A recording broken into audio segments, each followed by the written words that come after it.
Hello, everyone. This week we are talking about reproductive and dermatology. So let's start with reproductive. Here's our objectives. So first of all, there are lots of hormones. We talked about hormones all semester, so nothing new there.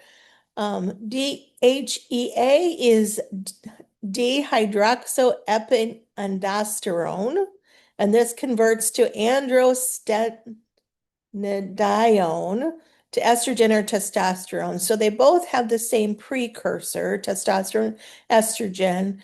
They are converted into these other hormones in the adrenal gland. You know, my favorite body organ out there, the adrenal gland. So it depends on what feedback the adrenal gland gets as to which hormone is made. Now, just because we think estrogen is female and testosterone is male, actually, you have both in your body. You have estrogen and testosterone.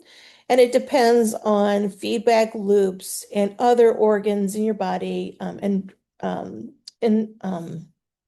endocrine. Geez, I couldn't get that out. Endocrine feedback as to how much you produce and what it does. So estrogens, these are for females, it stimulates the development of the female sexual characteristics.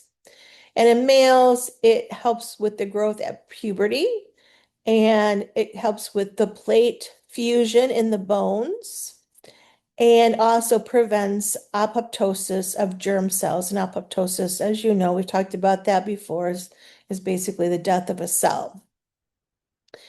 Testosterone in females helps with the libido. It helps with your sleep, pubic and axillary hair, activation of the sebaceous glands.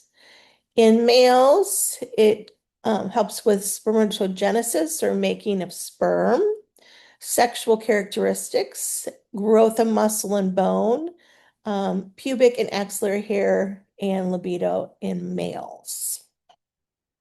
Now, when I talk about females and males, I am talking about biological females and males as far as you have those body organs. So, female has a uterus, male has testes.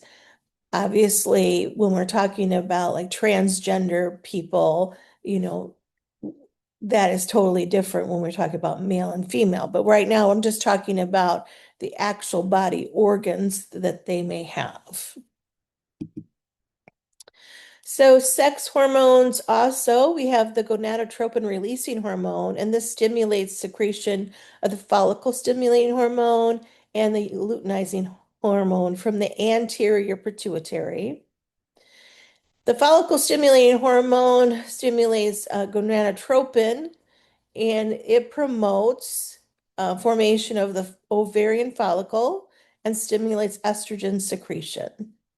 Luteinizing hormone is also a gonadotropin and it triggers ovulation and promotes development of the corpus luteum. And we'll talk about that a little bit more. We'll show you a kind of a timeline on that. Inhibin, this comes from the ovary and the testes, and this inhibits follicle stimulating hormone production from the anterior pituitary. And human chorionic gonadotropin, this comes from the placenta, and this supports the corpus luteum, which secretes estrogen and progesterone in the first 7 weeks of pregnancy. And this is to maintain the pregnancy so that the endothelial lining of the uterus does not slough off like it would in a normal cycle or period. Progesterone, this comes from ovaries and placenta. So again, is secreted when you're pregnant, promotes secretory changes in the endometrium during the luteal phase of the menstrual cycles, and it quiets the uterine myometrium activity and prevents lactogenesis during pregnancy. So it is preventing you from shedding that, I shouldn't say you, it's preventing someone from shedding that endometrial lining to have a period, so it supports the pregnancy and the maintains the placenta. Relaxin, this inhibits contractions during pregnancy, but it also softens the pelvic joints and the cervix to facilitate childbirth.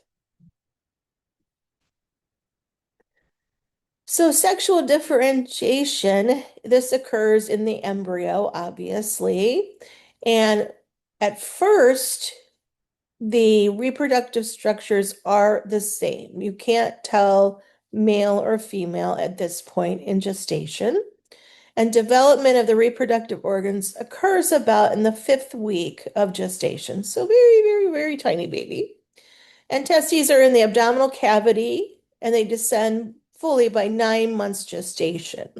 So they are inside of the body. They go through the inguinal canals into the scrotum. So premature babies, it is not unusual for the testes to be in the canals. It's rare for them to still be in the abdomen, but that can occur on a term baby as well, where the testes is still in the abdomen. So puberty for a female, a structural female, you have andriarch, and this increases production of adrenal androgens. And this is where you get axillary hair, pubic hair, activation of sweat and sebaceous glands. So you start to get that smell, you know. Teenagers all have that kind of smell, boys and girls. But anyways, that's from the activation of the sweat and sebaceous glands. So approximately 1 year before puberty, you have the nocturnal phases, or I'm sorry, nocturnal pulses of gonadotropin secretion. So you have the luteinizing hormone and the follicle stimulating hormone. And this stimulates the gonadal maturation. So you go through gonanarch. And you have estradiol secretion. So when you're about 8 to 9 years old, you have thelarch, and this is breast development and maturation of the reproductive organs, and you start to have fat deposits in your hips, which can or cannot be a magical time, I'll tell you that. And during that time, you'll have rapid skeletal growth. So you see that rapid growth occurs first with females and later with males. Not 100%, but usually, you go through that awkward stage where girls are taller than boys, usually like junior high, early high school, they'll have that. You have a positive feedback loop that the gonadotropin stimulates secretion of sex hormones. And then you'll start to go through menses. So the ovaries will release ova, and that is complete with your first ovulatory menstrual cycle. So it takes about 1 to 2 years after you do that to develop menarche. And once you have menarche or your menses, you're capable of reproduction. Usually, once you go through thelarch, it's about 1 to 2 years that you will go into menses. Boys, physical males, you have andriarch, and this is increased production of the adrenal androgens. So this causes the axillary and pubic hair to grow. 1 year before puberty, you have increased response to the pituitary gland for gonadal-releasing hormone, and that causes testosterone release. Then you have estrogen and growth factors causing rapid skeletal growth, usually later than girls, like I said. Boys tends to happen like mid-high school to, graduating from high school. Oh, excuse me, sorry. I gotta pause for a second. Oh, hold on. That's my son calling me.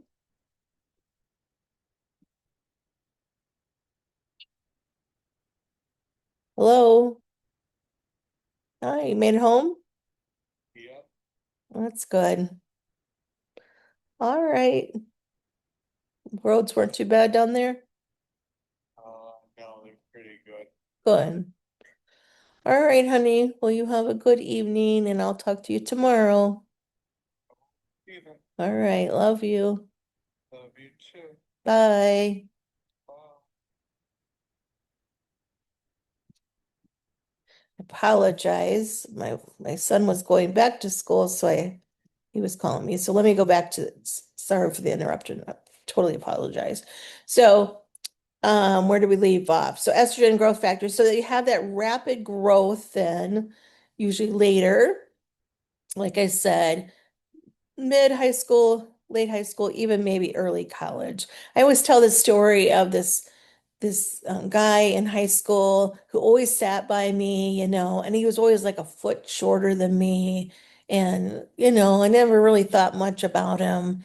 And, but he always was there, he always wanted to sit by me and everything. And we both went to Indiana University. And of course, I didn't, it's a big university, so I didn't see him. I didn't know. And I think it was my junior year or something like that. I was at the mall and this guy comes up to me and he's like, "Hey, hi, Christina." And I'm like, "Who's this?" It was him. And he's like a foot taller than me, gorgeous. And here I lost my chance in high school. Oh, I tell you. But anyways, move on from my travels there. Testosterone that causes growth of the testes, the scrotum, and the penis. And testes produce mature sperm capable of fertilizing an ova. And the first ejaculation does contain mature sperm, so pretty early on. Um, Non-reproductive effects of estrogen, it does help to maintain bone density. It acts in the liver to decrease cholesterol levels. It does increase HDL and decreases LDH and promotes fat deposition. Thank you very much, estrogen, for doing that. Anyways, maintains the nervous system.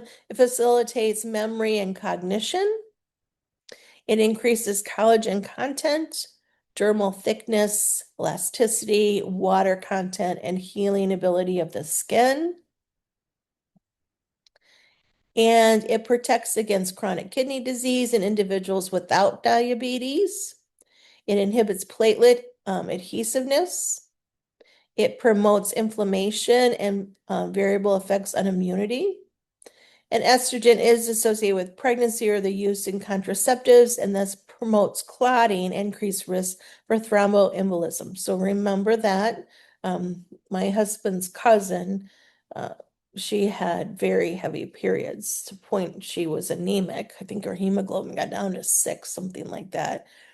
And so they put her on a birth control with estrogen so that she didn't have periods because she was so anemic. And she ended up being very reactive to it and got a clot and then actually had a stroke from that at a very young age. So just a risk with taking estrogen. So what does estrogen do and what does progesterone do? They're kind of keep each other in check. So estrogen proliferates squamous cells, whereas progesterone thins the squamous cells. Estrogen, you have production of fluids that promote mobility of the sperm, whereas progesterone, remember, progesterone is coming from the placenta. Progesterone produces a thick, sticky mucus-like material that tends to plug the cervical os. Estrogen increases motility and ciliary action of the fallopian tubes to get the sperm to where it needs to go. Progesterone decreases that motility and ciliary action. Estrogen increases blood flow in the uterine muscles and increase of sensitization of oxytocin, whereas progesterone causes relaxation of the myometrium and decreases sensitization to oxytocin. Estrogen stimulation of growth in endometrium of progesterone receptors, whereas progesterone activation of glands and blood vessels and decreases the number of estrogen receptors. And estrogen increases duct receptors in the breast tissue and promotes prolactin effects, whereas progesterone causes growth of lobules and alveoli and inhibits prolactin effects. So they kind of work in tandem to maintain the body. As far as structural issues with the uterus, obviously this is a normal uterus. Here you can have didelphys, which you have basically two halves here of the uterus.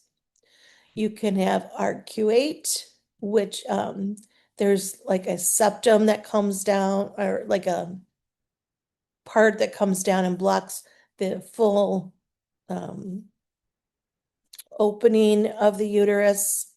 You have unicornate, which means that only one fallopian tube is working. You have bicornate. This is again sort of like didelphys, but you have your uterus is kind of in half and you have two parts to it. These didelphys and bicornate have harder time to carry a full-term pregnancy because you have less room for the baby to develop. And septate means that there's a septum right here. Now there are others, problems or structural issues with the uterus and the vagina, even this cervix, those kind of things.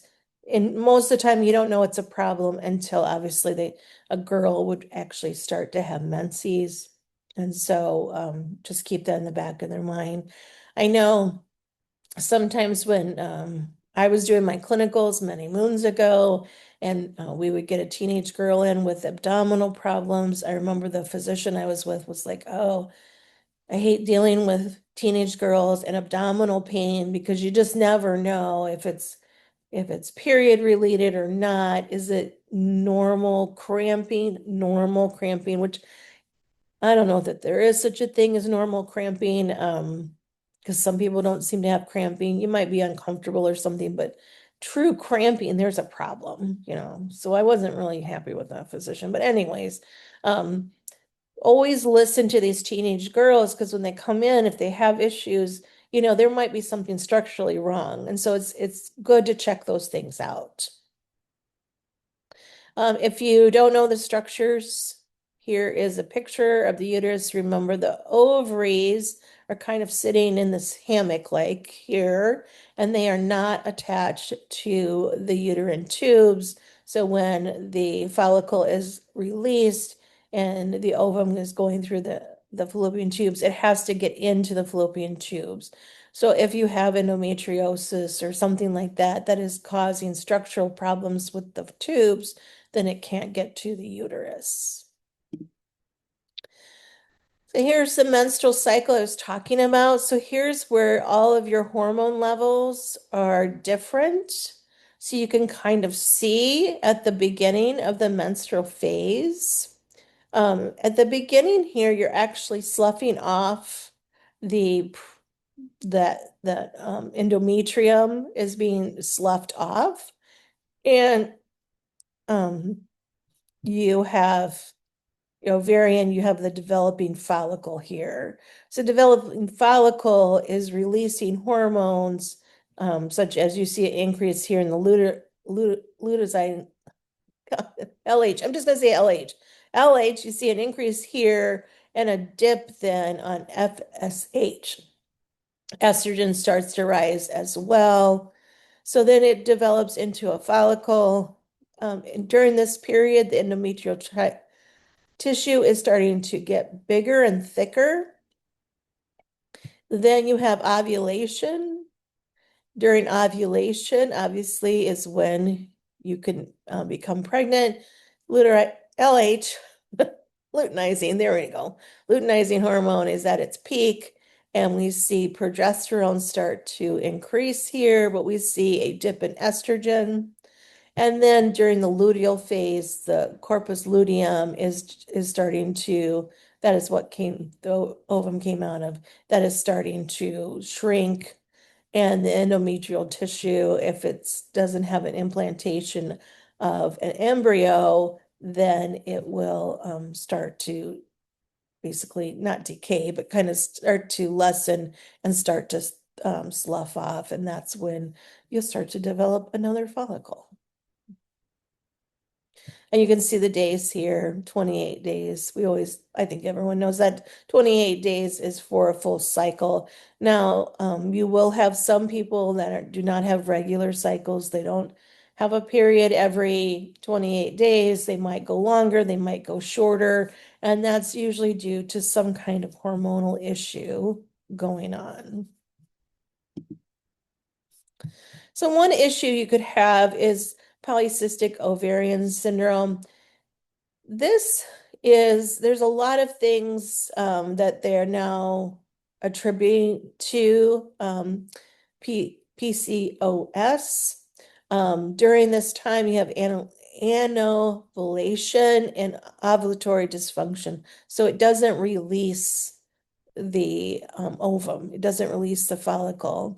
And so to be diagnosed with this, you have to have two of these features: irregular ovulation, elevated levels of androgen, testosterone, and polycystic ovary on an ultrasound. If you have any of those two, then you are diagnosed with PCOS. It is tied to insulin resistance and hyperinsulinemia. So a lot of times they give treatment for this as like you're treating somebody with type 2 diabetes, and they usually start them on metformin, and sometimes that will help. During this time, you have decreased sex hormone binding globulin. This increases your ovarian androgen production, and it leads to hyperandrogenism, and that leads to no ovulation, and then you have these cysts on the ovaries. And these cysts can get quite large over time and actually rupture, cause pain, and tissue damage. A male disorder, structurally male, benign prostatic hyperplasia. So, the bladder's, where my cursor go? There it is. The bladder is right here. The prostate is on the outside, just below the bladder, and the urethra goes through there. So sometimes the prostate enlarges, and this compresses on the urethra, and it can cause problem with urination. So people with this will have to empty their bladder frequently. They don't empty it fully. And so even though they just went to the bathroom, they might feel like they have to go again. So they're going to the bathroom more and more. They're waking up at night, going to the bathroom. Now, this can also be an issue with prostate cancer because it will enlarge the prostate as well. So if they're having these signs and symptoms, we don't want to just say it's hyperplasia. We want to make sure that it's not cancer as well, or a start of cancer. Prostatitis, oh, I don't know if I can talk anymore. Inflammation of the prostate, and this can be painful or it can be painless. Or gynecomastia, and this is overdevelopment of the breast tissue in males, and this results from hormone imbalances. Remember the fats? We talked about fat with estrogen. Well, when you have a lot of fat cells or enlarged fat cells, the estrogen kind of accumulates in there, and then you start to get female features in a male because of that large amount of fat cells, and it's storing the estrogen in there. So they can get gynecomastia, which means that they actually have more breast tissue. Disorders of the scrotum, you can have varicose, which is an abnormal dilation of a vein within the spermatic cord, and it can be painful or tender. You can have hydrocele, which is a collection of fluid within the scrotum, and it can be communicating or non-communicating. Communicating means what happens is you have that inguinal canal. So the inguinal canal is going from the abdomen into the scrotum, and that's where the testes come through. It's a weakened area. That's where, if you're going to get a hernia, that's usually where it's going to happen, is in that inguinal canal area because it's weak. And so intestine can slip down into that canal. So for hydrocele, fluid is coming down from the abdomen into the scrotum. So hydrocele is not a huge issue. It's just a really, really enlarged scrotum. The problem with the hydrocele is that it keeps that inguinal canal open and then intestine can slip down. So if you have a hydrocele, we worry about possibly a hernia later on. You'll see babies born with hydroceles. If it's communicating, it means that the fluid can go back to the abdomen, come down into the scrotum. So you'll see this enlargement, not enlarged, enlargement, not enlarged, and that's communicating. Non-communicating means that it's not going back to the abdomen, and that's usually because the inguinal canal is sealed off, and so that fluid will eventually be absorbed by the body, so that will go away and it doesn't come back. Cryptocoidism, this is an undescended testicle. So we talked about in the embryo, the testes is in the body, up in the abdomen, and it needs to come down through the inguinal canals. Well, something happened and the testes doesn't come down. So when they're born, we always check to make sure that both testes have descended. If they haven't descended or they're not in the canals and they're in the abdomen, then we do a couple of things. So if neither one descends, then we're going to do some testing on hormones and making sure that they don't have a hormone imbalance. Because sometimes with the adrenal gland, if you have are missing an enzyme, even though you're a female, you may look like a male when you're born, like the clitoris is enlarged. There may even be a canal going through the clitoris, and that is not a penis, and they are biologically a girl. So obviously testes are not going to come down, they're going to stay in the abdomen. Or there's something else that caused them not to move down. Most of the time, it's unilateral. Most of the time with cryptocoidism, it's on one side or the other. It's not both sides. We give them a year. We give them a year for that to come down on its own. And a lot of times it will. It will come down within that year. Sometimes it doesn't. If it doesn't come down, then it can be moved down surgically and then tacked into place. So, like I said, it's not a huge issue, except we have to keep that inguinal canal open for the testes to come down. So anytime that canal is open, you run the risk of a hernia. So you could have a hernia because of the canal being open, or when the testes comes down, it twists, and that's to the next problem, testicular torsion, and that's the twisting of the blood vessels, and it stops blood flow to the testes. It's extremely painful and it produces swelling.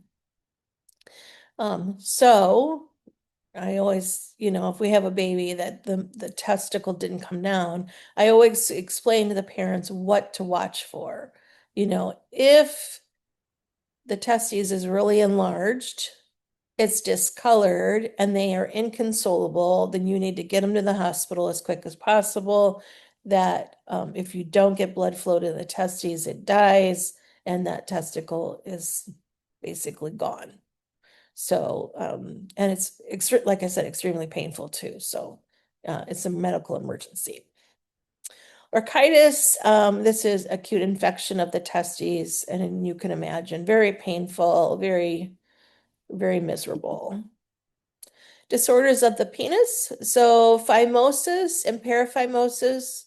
Phimosis is where the foreskin cannot be retracted back over the glands of the penis. Um, I'm sorry, retract it back. So you can't pull it back towards the shaft of the penis. That's phimosis. And you can't move it from the shaft over the head of the penis. That's paraphimosis. Most newborns will have some type of phimosis where the foreskin uh, has some adhesions to the glands. If you have a circumcision, obviously those adhesions are removed. And if you don't, then over time, the foreskin needs to be pulled back so that you don't have it attached, because it become very painful as they get older. Peyronie's disease is a fibrotic tissue resulting in a degree of curvature of the penis, and this can cause sexual dysfunction because of that. So the penis bends. Priapism is a that prolonged penile erection lasting more than 4 hours without sexual stimulation. You hear about this all the time on like the drugs that come on TV and they're giving, um, side effects or whatever. And it says, call your doctor if you have an erection longer than 4 hours. So that's priapism. And it is very painful. So they need to be seen. Volantis is inflammation of the glands of the penis. Disorders of the breast, galactorrhea is leakage of milky fluid from the breast when you're not pregnant or nursing. It's not true breast milk. It's just like a milky, watery fluid. And this is due to hormone imbalance, especially estrogen and some medications. Some medications they give for endometriosis, um, they're giving the hormones, so you're kind of producing this pseudo milk, so you have this drainage. So, not always the most pleasant side effect. A non-proliferation of the epithelial breast lesion. This is non-cancerous. This is like cysts or papillary apocrine changes or hyperplasia, or, as my doctor once said to me, lumpy, bumpy breast, because I drink a lot of caffeine. I'm just going to admit it. I drink a lot of caffeine. So, this can be caused by hormones or caffeine. And this can become fibrous tissue or even calcifications. Then proliferation, breast lesions with atypia. This is usual ductal hyperplasia, intraductal papillomas, sclerosing adenosis, and radial scars or simple fibroadenomas. So any kind of lump in the breast needs to be checked out and decided what it is. Reproductive alterations, so premenstrual syndrome, that's during the luteal phase of the menstrual cycle. You'll have distressing physical, psychological, and behavior changes that interfere with relations or usual activities, but they stop after menses. And this is due to complex changes in hormones and neurotransmitters. Endometriosis, this is where you have endometrial tissue on the outside of the uterus. It will act like endometrial tissue within the uterus during menses, so it will bleed and it will cause inflammation, and over time can cause fibrosis or scar tissue, adhesions, and pain. One of the issues with endometriosis is where is it located in the abdomen. So some women will have it on the uterus itself, some will have it on their tubes, which can cause scar tissue, which can cause them not to be able to get pregnant because the tubes are blocked. It can be on the ovary, it can be in the abdominal wall, it can be on intestines. So it can just be anywhere. So the big issue is if it's on the abdominal wall or if it's on the intestines, you can have scarring of the intestines and adhesions there. So it typically the way to treat endometriosis is not to have periods. So they usually give them hormones or birth control pills or something like that to stop them having periods, and then you don't have all these symptoms and possible scar tissue. I personally have endometriosis, and I started, gosh, I don't remember how old I was. I was young. Started on birth control continuously, and I just took it. So I didn't have periods. I never had a period until I wanted to have kids. And then I went off of it, started having periods, which was miserable, but thank you, children. Just like the one that just called me, going to college. Um, and then after I was done having children, I went back on it and didn't have any periods afterwards because you don't want it to cause scar tissue or anything like that. Other things, precocious puberty. This is clinical signs of puberty before the age of 8. This is always kind of disputed. This used to, when I was first a nurse practitioner, And that was, when was my first nurse practitioner? That would have been 26 years ago. The age was 9, and now the age is 8. And some people stick with the 9. Some people, so it's early signs of puberty. And typically it's a hormone issue, gonadotropin releasing hormone or peripheral due to hormone related, such as steroid exposure, adrenal hyperplasia, hypothyroidism. Sometimes it's just ingestion of hormones. So, if you're eating like meat, like chicken, where they've given hormones, it could be from that. So, it's just you need to take a look into it, what's going on with the hormones. Some kids will have these early signs, but it never leads to puberty. They might, I know a friend of mine, her daughter had the axillary hair, and she had it like around age of 6. And she was sure, there was a hormone issue, and all of her hormones came back fine. It's just for some reason she was developing that. But she developed her period at the same time any other teenage girl would. So it just sometimes happens. Dysmenorrhea, this is painful menstruation associated with the release of prostaglandins. So you have um, that that you know prostaglandins. Remember, we talked about prostaglandins kind of start the inflammatory process, so it becomes an inflammatory thing. And so it's very painful, it's very sore, and again, most of the time they stop you from having periods. Amenorrhea, this is lack of menstruation. Typically, it's due to weight loss. It's probably the most common thing.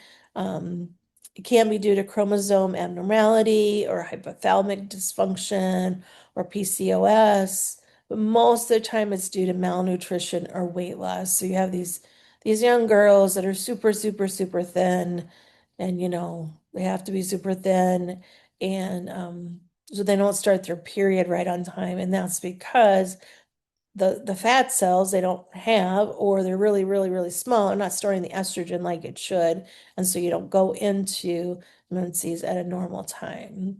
It's not unusual for like those you know, what would I call them? I was going to call them serious athletes, although every athlete's a serious athlete. But those people that are super, super fit have very little fat on their bodies. It is not abnormal for the women who have very little fat not to have a period. Um, and so sometimes fat is good. Sometimes, well, I guess it's how you look at it, if you don't want periods or not. Polycystic ovary syndrome is common cause of ovulation or ovulatory dysfunction.